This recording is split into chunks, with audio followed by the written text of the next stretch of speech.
Yes, Rajasekhara Reddy గారు మరణానంతరం ప్రజల్లోకి వెళితే ఆయన కోసం చనిపోయినటువంటి 700 మంది కుటుంబాల దగ్గరికి నేను వస్తానని నల్ల కాలువలో జగన్మోహన్ రెడ్డి గారు ఆ రోజు ప్రకటించి మాట మీద నిలబడి కాంగ్రెస్ పార్టీ వద్దన్నా సరే కాంగ్రెస్ పార్టీని వ్యతిరేకించి ముందుకెళ్ళినటువంటి ఒంటరిగా వెళ్ళినటువంటి ఒక వ్యక్తి మాట తప్పలేదే.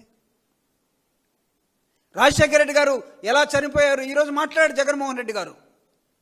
మా నాన్న 2 రోజుల ముందు 3 రోజుల ముందు ఆయన మీద చంద్రబాబు నాయుడు గారు నువ్వు రేపు అసెంబ్లీకి ఎలా వస్తావో చూస్తానన్నాయి అని అంటే ఇది జరిగింది.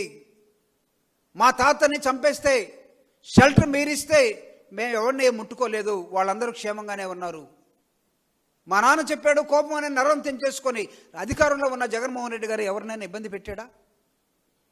చెప్పండి, ఒకచోట చెప్పండి. మీరు ఎలా జగన్మోహన్ రెడ్డి గారు చెడ్డవాడని చెప్తారు? మీరు ఎలా జగన్మోహన్ రెడ్డి గారు దుర్మార్గుడని చెప్తారు? అంటే ప్రజలకు ఇచ్చినటువంటి మేనిఫెస్టోని ప్రజలకి ఎన్నికల్లో గెలిచిన తర్వాత ప్రజల కోసం పనిచేయటం తప్పైపోయిందా? ఏ రోజు కూడా పెత్తనం చేస్తున్న ముఖ్యమంత్రిలాగా కనపడలేదే. ఏ రోజులాగా మీలాగా ఒక 100 మందిని వేసుకొని సెక్యూరిటీ వాళ్ళని వస్తూ పోతున్నట్టుగా కనపడలేదే. ఏం చేశాడు ఆయన? జగన్మోహన్ రెడ్డి గారు ఈ విధంగా ఒక చిన్నపిల్లవాళ్ళలాగా చేతులు కట్టుకొని ప్రజలకు ఇచ్చినటువంటి అనేకమైన వెల్ఫేర్ యాక్టివిటీస్ మీద తన ఒక క్యాలెండర్ పెట్టుకుని బటన్ నొక్కుతూ డైరెక్ట్గా మధ్య వ్యక్తి అనేవాడు లేకుండా, దళారు అనేవాడు లేకుండా అడ్మినిస్ట్రేషన్లో welfare activity should reach the beneficiary అని చేసినటువంటి ఒకే ఒక వ్యక్తి. ఆయన పట్టుకొని మీరు దుర్మార్గుడు, మోసగాడు అంటారా? పోతే అంటే అన్నారు మీరు అధికారంలో ఉన్నప్పుడే కదా వివేకానంద రెడ్డి గారు చనిపోయింది. అప్పుడు జగన్మోహన్ రెడ్డి గారు అధికారంలో లేరు కదా, తేల్చారా? ఈరోజు మీరే ఉన్నారు కదా. జగన్మోహన్ రెడ్డి గారిని ఆ హత్యతోటి జగన్మోహన్ రెడ్డి గారికి సంబంధం ఉందని మీరు చేయాలని అనేకమైన కుట్రలు పనితే ఈ కుట్రలు ఎక్కడైనా సాగాయా?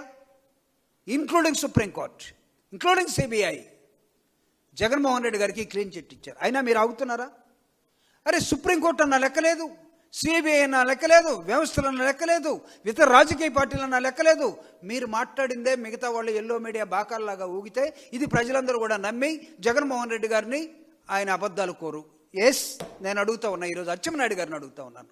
మీరు ఇందాక ప్రెస్ మీట్ పెట్టారు కదా, జగన్మోహన్ రెడ్డి గారు అబద్ధాలు కోరన్నాడు. ఎక్కడ చెప్పండి ఒక మాట. ఏ వెల్ఫేర్ యాక్టివిటీ అడ్మినిస్ట్రేషన్లో, రాజకీయంలో ఎక్కడైనా జగన్మోహన్ రెడ్డి గారు చెప్పింది చేయకుండా వెళ్ళాడా? ఈరోజు ప్రజలేమనుకుంటారు తెలుసా? జగన్ చెప్తే వాళ్ళ నాన్నలాగా చేస్తాడు, దట్ ఈజ్ జగన్. అంతేగాని ఎవరు పోయినా చూద్దాంలే పొండని మిగతా వాళ్ళగా అనే రకం కాదు. ఈజ్ ఎ డెసిషన్ మేకర్, ఉన్నది ఉన్నట్టుగా మాట్లాడతాడు. మీరేమన్నారు మొన్నటిదాకా? ఆయన సైకో అన్నారు. ఎక్కడన్నా ప్రూవ్ చేశారా మీరు? ఆ సైకాలజిస్ట్ ఎవడైనా ఉంటే ఒక ట్యాబ్లెట్ జగన్మోహన్ రెడ్డి గారికి ఇదిగో ఈ ట్యాబ్లెట్ వాడుతున్నారు చూపించండి. మీరు మమ్మల్ని చెప్పమంటారా? మీరు 100 సంవత్సరాలు లేకపోతే ఇంకొక 200 సంవత్సరాలు మీరందరూ కూడా ఉండాలని కోరుకునేవాళ్ళు మీరు ఏమేమి ట్యాబ్లెట్లు వాడుతున్నారో మమ్మల్ని చెప్పమంటారా? మేము ఎప్పుడన్నా మీ ఆరోగ్యాల మీద మేము మాట్లాడలేదే, మీ మానసిక స్థితుల మీద మేము మాట్లాడలేదే. మీరు అనేకమైన పార్టీల చుట్టూ మీరు తిరుగుతారు, పార్టీలు మీ చుట్టూ తిరుగుతాయి. అనేకమైన అబద్ధాల్లో ఈ ఎలక్షన్కి ఒక పార్టీ, ఆ ఎలక్షన్కి ఒక పార్టీ, ఇన్నిసార్లు మీరు ఓసరు వెళ్ళలాగా మారుస్తూ పోతారు. ఎప్పుడు కూడా జగన్మోహన్ రెడ్డి గారు అలా చేయలేదే. He is alone, single. What are you talking? ఎలా మీరు జగన్మోహన్ రెడ్డి గారిని అబద్ధాలు కోరని, మాట మీద నిలబడ్డని, జగన్మోహన్ రెడ్డి గారు దుర్మార్గుడని ఈరోజు రాష్ట్రం అంతా అడుగుతూ ఉన్నది. ఏ రోజైనా జగన్మోహన్ రెడ్డి గారు నిన్నేమన్నాడు? మా తాతను చంపిన వాళ్ళని సహా మేము ఎవరిని పట్టించుకోలేదు, ఈరోజు వాళ్ళందరూ కూడా చాలా బాగున్నారు అన్నాడు. అంటే దాని అర్థం ఏంటి? అంటే ఈయన పోయి మళ్ళీ వాళ్ళ మీద పడతాడనా? కాదు, మేము వదిలేసుకున్నాం. శత్రు వైరుధ్యాలు కాదు, జరిగిపోయినాయి. ఎందుకు జరిగినాయో దేవుడే చూసుకుంటాడులే అని జగన్మోహన్ రెడ్డి గారు అంటున్నారు.